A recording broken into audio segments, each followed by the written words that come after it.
Hello friends. जो लोग आचार्य प्रशांत जी को एक लंबे समय से सुन रहे हैं, जो उनके गीता सत्रों से काफ़ी समय से जुड़े हुए हैं, उन लोगों के जीवन में वैसे तो कई सारे तरह के बदलाव होते हैं, लेकिन एक महत्वपूर्ण बदलाव है जिसके बारे में मैं आज के वीडियो में बात करूँगा। दोस्तों, ये बदलाव होता है आर्थिक स्वतंत्रता को लेकर के। आर्थिक स्वतंत्रता जो है एक महत्वपूर्ण बदलाव है जो हम सबके जीवन में आने लगता है। आचार्य जी ने आज से कई सालों पहले कुछ वीडियोस में बोला था कि अपनी रोटी खुद बनाना सीखो।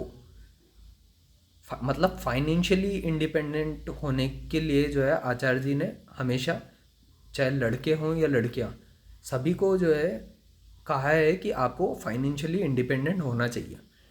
आपको अपने फाइनेंसेस के लिए जो है अपने माँ बाप पे डिपेंडेंट नहीं होना चाहिए। मतलब एक उम्र के बाद में आपको अपना खुद का पैसा कमाना सीख आना चाहिए। तो इस बारे में आचार्य जी ने पास्ट में कई वीडियोज़ हैं जिनमें बोला था। और दोस्तों, मेन जो बदलाव आता है ना, जो लोग आचार्य जी से 1 या 2 साल से जुड़े हुए हैं, उनमें एक गहराई आने लगती है उनके जीवन में। उनको जीवन को देखने की दृष्टि भी बदलने लगती है। एक्चुअली ये जो ज्ञान है ये बड़ा गहराई भरा ज्ञान है और सत्य पर आधारित ज्ञान है। तो इसमें जो बदलाव होते हैं वो किस तरह से होते हैं। लेट सपोज कोई जैसे बेरोजगार युवक या युवती है, जब वो आचार्य जी को सुनेंगे तो सबसे पहले उनके मन में ये भाव आता है कि वो जीवन के कई साल जो हैं वो अपने दूसरों पर आश्रित होकर के जी रहे हैं। तो वो उनको जो है अपना खुद का पैसा खुद कमाना चाहिए। तो वो बेरोजगारी से निकल के अब किसी उद्यम में जाएंगे, वो कुछ ना कुछ काम करना शुरू करेंगे, तो उनके पास पैसा आना शुरू होगा। तो उनको जीवन के भी कुछ अनुभव होंगे और साथ ही साथ में आर्थिक रूप से भी वो सक्षम होने लगेंगे। क्योंकि जो व्यक्ति अपने खुद के जीवन को चलाने के लिए भी जो है दूसरों के सामने हाथ फैलाता है, वो कोई भी हो, चाहे वो आपके माँ बाप ही क्यों नहीं हो, तो हमेशा जो है सामने वाले के सामने मतलब झुके रहने का भाव रहता है। मतलब अगर आप अपने पेरेंट्स से पैसा ले रहे हो तो डेफिनेटली आपको उनकी हर बात को ही मानना पड़ेगा, भले से वो कई बारी हमको गलती कह रहे हों, या हमारे पेरेंट्स कई बारी हमसे ज़बरदस्ती सरकारी नौकरियों की तैयारियां कराते हैं। कई लड़कों को देखा है मैंने, इसलिए मैं जानता हूँ कि सरकारी नौकरियों की जो तैयारी में लड़के या लड़कियां जो है 6 6 7 7 8 8 साल लगा देते हैं। उसके पीछे जो कारण है वो ये है कि पेरेंट्स लगातार फंडिंग करते रहते हैं और पेरेंट्स यही चाह रहे होते हैं कि हमारा बेटा जो है सरकारी नौकरी में लग जाए एक बारी को, कैसे भी करके। तो इस तरह से वो जो रेट रेस है ना, उसमें बने रहने के लिए मतलब अपने बच्चे को फंड करते रहते हैं लगातार। अगर लड़का या लड़की जो है अपने पैसों, अपने दम पे खड़े हो जाते हैं ना, अपने खुद पैसा कमाने लग जाते हैं, तो अब वो अपने जीवन के डिसीजन खुद लेने लगते हैं। और जब वो अपने जीवन के खुद डिसीजन लेने लगते हैं तो यहाँ से शुरुआत होती है एक नए बदलाव की। उनके जीवन में नए नए तरीके के बदलाव होने लगते हैं, क्योंकि अब वो आर्थिक रूप से स्वतंत्र होते जा रहे हैं। और एक बारी वो आर्थिक स्वतंत्र होंगे तो वो मानसिक रूप से भी कई तरीके के बंधन हैं जिनसे भी स्वतंत्र हो पाएंगे। तो ऐसा मेरे साथ भी हुआ है और ऐसा मैंने कई लोगों में भी होते हुए देखा है। दोस्तों, आचार्य जी के साथ में जो लोग जुड़े हुए हैं उनके अंदर कई सारे परिवर्तन होते हैं, इसमें तो कोई शक की बात ही नहीं है। आपको अगर आचार्य जी की टीचिंग्स अगर आप लगातार 1 साल तक ले लोगे तो आप वो इंसान रहोगे ही नहीं जो आप पास्ट में थे। ये डैम श्योर बात है। ठीक है। अब ये बदलाव कैसे होता है, अब मैं थोड़ा उसके बारे में बताऊंगा आपको। ये बदलाव जो है कई सारे आयामों पे होता है। हम जो जिस तरीके से जो जीवन जीते हैं ना, उसमें हमारे अंदर कंपटीशन का भाव बड़ा भरा जाता है कि हमको compete करना है। बचपन से हमारे पिताजी हमको दूसरों से कंपेयर करते हैं। कभी हम खुद ही जब स्कूल में होते हैं या कॉलेज में होते हैं या कंपटीशन एग्ज़ाम्स की तैयारी में होते हैं तो हम अपने दोस्तों से एक दूसरे को कंपेयर करते हैं। तो यहाँ पे एक कंपैरिजन का भाव डेवलप हो जाता है और ये बहुत जीवन भर ही चलता है फिर कई लोगों के अंदर। तो ऐसे क्या है, ये जो ईर्ष्या के भाव है, ठीक है, ये लोभ होता है हमारे अंदर, लालच होता है। जब आप आचार्य जी को सुनते हो तो ये जो है ये जो भाव है ये कम होने लगता है और आपका जीवन जो है धीरे धीरे परिवर्तित होने लगता है। अब जो है दोस्तों, जब आप आचार्य जी को सुनते हो उन तो क्या है, एक आप में धीरे धीरे जो है एक मिनिमलिज्म का नेचर आने लगता है। मिनिमलिज्म मतलब एक मिनिमलिस्ट हो जाना, मतलब आप जो है ज़बरदस्ती के फिजूल के खर्चे जो है करना बंद कर दोगे, अपने आप ही वो छूट जाते हैं। अगर आप इनको सुन रहे हो एक लंबे समय से तो आपको व्यर्थता जो है, विषयों में आसक्ति जो बोलते हैं वो विषयों में आसक्ति होना कम हो जाती है। ज़बरदस्ती जो है घर को सामानों से भर देना, इस तरीके की चीज़ें जो होती हैं वो कम हो जाती है। अब आप जो है सिर्फ उस तरफ अपना पैसा खर्च करते हो जो जीवन को ज़्यादा बेहतर मूल्य दे, जो जीवन को और बेहतर बनाए। जैसे कि आप कह सकते हो कि जैसे मैं खुद पर्सनली जिम ज्वाइन कर रखा है मैंने। आप जिम जाते हो, आप जो है ये मन में विचार रहता है कि मुझे म्यूज़िक सीखना है, मुझे ज़्यादा से ज़्यादा किताबें पढ़नी है, तो आप बुक्स के ऊपर इन्वेस्ट करते हो, आप और ज्ञान की दिशा में जो है इन्वेस्ट करते हो अपने आप को।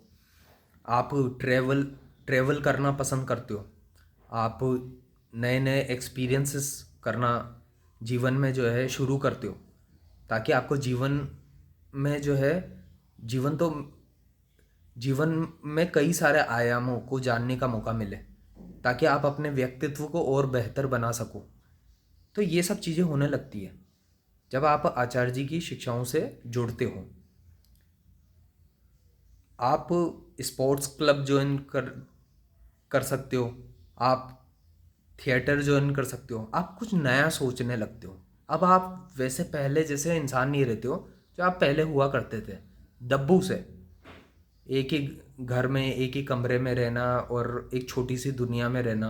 अब आप जो है अपने आप को एक्सप्लोर करना शुरू करते हो, अब आप अपने आप को और बेहतर बनाना शुरू करते हो। ये एक बहुत ख़ास बदलाव होता है जो आचार्य जी की शिक्षाएं जब आपके जीवन में आती हैं और उतरना शुरू होती हैं तब होना शुरू होता है। एक ख़ास बात बताऊंगा दोस्तों, मैंने कुछ पॉइंट्स लिखे हैं। आप ना सही लोगों की संगत बहुत आपको एक इम्पोर्टेंट पैरामीटर लगती है।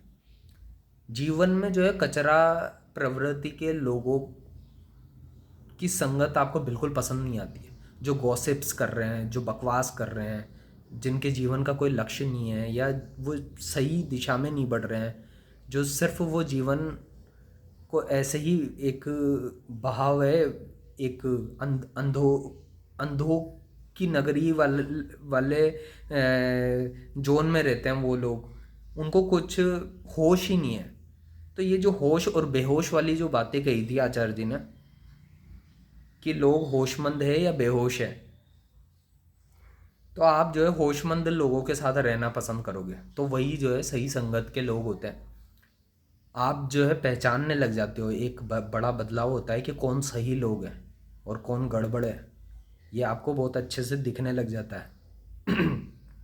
आप में कुछ मैंने पिछली वीडियो में भी बात की थी कि आपका जो इमोशनल कोशेंट होता है, मतलब इमोशनल इंटेलिजेंस जो होती है वो डेवलप होने लग जाती है, वो बेहतर होने लगती है। तो आपकी इंटरपर्सनल रिलेशनशिप भी बहुत अच्छी होती है और आप जो है लोगों का दिमाग थोड़ा पढ़ना शुरू कर देते हो, आपको समझ में आने लग जाता है कि सामने वाले के दिमाग में क्या चल रहा है। मतलब एक आइडिया लगने लग जाता है, उसके हाव भाव से, उसके बात करने के तरीके से, लहजे से पता चल जाता है कि ये इंसान किस तरीके का है। तो दोस्तों इस तरीके की चीज़ें होने लगती है। तो दोस्तों मैं यहाँ पे इस वीडियो में बात कर रहा था कि हम कैसे फाइनेंशियली जो है इंडिपेंडेंट होने लग जाते हैं। तो जो लोग जो रेगुलर जॉब कर रहे हैं उनके भी जीवन में बदलाव होने लगता है, उनके खर्चे कम होने लग जाते हैं। खर्चे जब कम हो रहे हैं तो सेविंग्स होना शुरू हो जाती है ऑटोमेटिकली। अब वो उसको राइटली इन्वेस्ट करते जाएं तो वो सूनर और लेटर जो है उनके पास में एक हमेशा सरप्लस अमाउंट रहेगा, और वो इस दिशा में सोच सकते हैं कि उन्हें अब जीवन में क्या सही कर्म करना है। तो ये जो है सही कर्म करने को लेकर के आचार्य जी ने अपनी कई वीडियोस में कई कई बार कहा है। तो तो इस तरीके के बदलाव होने लगते हैं। अब जो आचार्य जी को सुन रहा होगा तो वो डेफिनेटली जो है फिजूल खर्चे तो को होने से तो बच ही जाएगा।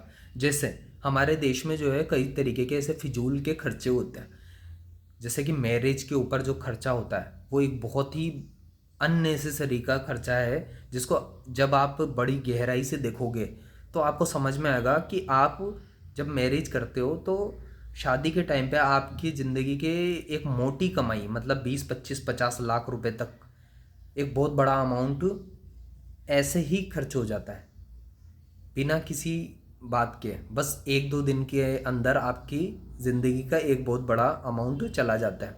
और किन पे खर्चा कर रहे हो? ऐसे लोग जो आपके न जीवन में कभी काम आए, न कभी काम आएंगे, और न ही उनको आपसे कोई लेना देना।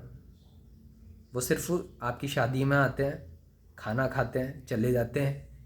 ठीक है, तो ये कुछ बेकार के फिजूल के खर्चे हैं जिसके बारे में आपको सोचना चाहिए, विचारना चाहिए कि आप क्यों अननेसेसरी खर्चा कर रहे हो ऐसे लोगों पे जो जिनसे आपके जीवन का कोई लेना देना भी नहीं है। ठीक है, इसके अलावा दोस्तों रियल एस्टेट, जब लोगों की शादी हो जाती है तो लोग कैसे फंसते हैं फाइनेंस, क्योंकि उनका फाइनेंशियली अंडरस्टैंडिंग इतनी स्ट्रांग नहीं होती है। तो वो क्या है कि वो बिना सोचे समझे जो है रियल एस्टेट में कोई प्रॉपर्टी खरीद लेता है। तो जब प्रॉपर्टी खरीदोगे तो आज के टाइम पे अगर आप मेगा सिटीज़ में रहते हो, जो मेजर टाउन्स है, दिल्ली, मुंबई, बेंगलोर, ठीक है, कोलकाता, चेन्नई, तो यहाँ पे क्या है यार 50 लाख से 1 करोड़ के बीच में कम से कम मैं बता रहा हूँ मैं 50-60 लाख पे जाके आपको एक प्रॉपर्टी मिलती है, वो भी फ्लैट्स मिलेंगे आपको। तो दोस्तों आप अपने जीवन की जो इतनी मेहनत से जो आप कमाई करते हो 25-50 हज़ार लाख रुपए जो भी आप कमाते हो, वो कमाई का एक बड़ा हिस्सा जो है जाकर के किसी एक रियल एस्टेट के ठेकेदार को जाकर के दे देते हो। ठीक है, तो आपने इतनी मेहनत से जो पैसा कमाया वो आप इतना इजीली जो है किसी रियल एस्टेट एजेंट को दे देते हो। तो हम कई बारी जो है जो हमारे जीवन के फैसले हैं वो ठीक से नहीं लेते हैं। वो हम पता है फैसले कैसे लेते हैं, क्योंकि हमारे घर वाले पीछे पड़ जाते हैं कि भाई बेटा तुझे जो है मकान ले लेना चाहिए, हमारा एक मकान दिल्ली में भी होना चाहिए। तो ये ऐसी जो सोच होती है ना, इस चक्कर से आप एक विशियस ट्रैप में फंस जाते हो। कि ट्रैप जो होता है ना दोस्तों, ये एक लूप बना देता है आपकी ज़िंदगी में। कैसे? अब देखो, जब आप जो है किसी 50 लाख की या 60 लाख की आपने एक प्रॉपर्टी ले ली, तो अब आप उसकी जो है आपको लोन पे लेना पड़ेगा। लोन पे लेने जाओगे तो किसी बैंक को जो है आप ज़िंदगी भर जा कर के पैसा भरते रह जाओगे। आप 80 हज़ार लाख रुपए भी कमाते हो तो आपका एक बड़ा अमाउंट क्या होगा, वो बड़ा अमाउंट जो है 50 हज़ार रुपये तो आपकी ईएमआईज़ में चले गए। आपको पता चला आपके मंथ के एंड पे कुछ भी नहीं बचा। तो क्या है कि लोग अपने जीवन में जो है सही डिसीजन नहीं ले पाते हैं। अगर आप आचार्य जी की टीचिंग से जुड़े हुए हो तो आपको जीवन को देखने की एक निगाह, जो आपकी नज़र है वो बड़ी गहरी हो जाती है, क्लियर हो जाती है। आपको सब कुछ बहुत अच्छे से क्लियर, क्रिस्टल क्लियर दिखने लग जाता है कि कौन सही है, कौन गलत है, कौन गड़बड़ लोग हैं। आप पहले ही दूर हो जाते हो। ये बहुत फ़ायदे होते हैं। ठीक है, इसके अलावा देखो दोस्तों और भी कई तरीके के खर्चे होते हैं जो हम आम तौर पे किसी से कम कंपटीशन कंपैरिजन या दिखावे की वजह से करते हैं। जैसे कि कार खरीदना हमको चाहिए नहीं थी, लेकिन हमने ज़बरदस्ती खरीद ली। कितने की? 10 लाख की, 15 लाख की कार खरीद ली। अब उसके ऊपर EMIs है, वो किसको भरना पड़ेगा? वो आपको भरना पड़ेगा। EMIs के अलावा और क्या क्या खर्चे हो जाते हैं। फिर वो कार है, कार को रखने की भी अपनी एक कॉस्ट होती है। अगर आप दिल्ली बॉम्बे जैसे शहर में रहते हो तो यहाँ पे कार खड़ी करने की जगह नहीं है। अब इन सब चीज़ों की भी एक कॉस्ट होती है, अब आप वो चीज़ें सोच नहीं पाते हो। तो इस तरह से जो है लोग जीवन भर क्यों नौकरी करते हैं। मैं कई बार ये मेरे मन में विचार आता है कि मैं देखता हूँ मेरे जो सीनियर्स हैं वो इतने इतने 20-20 साल तक, 25-25 साल से नौकरियाँ कर रहे हैं। वो क्यों कर रहे हैं? तो मेरे लिए जो है बहुत सोचने का विषय रहता है। तो पता चलता है कि यार ये सब जो है ये बेचारे फंसे हुए लोग हैं। ठीक है, इनके जीवन में बहुत सारे इन्होंने क्या है बंधन तैयार कर लिए हैं, और ये बंधन जो है इतने गहरे हैं कि जब ये मरेंगे तभी जा कर के ये इनके बंधनों से मुक्त हो पाएंगे। तो चलिए दोस्तों, इस वीडियो को मैं एंड करता हूँ। आचार्य प्रशांत जी के साथ में जुड़िए, उनके गीता सत्रों से जुड़िए। आपके जीवन में एक गहरा बदलाव आएगा, और एक बहुत बड़ा जो बदलाव आता है वो ये होता है कि आपको प्रभाव नहीं पड़ता है, आप प्रभावित नहीं होते हो जब कोई आपके बारे में क्या बोल रहा है इन चीज़ों से। तो चलिए दोस्तों, वीडियो को एंड करता हूँ। अगर आपको वीडियो पसंद आई तो वीडियो को आगे बढ़ाएं।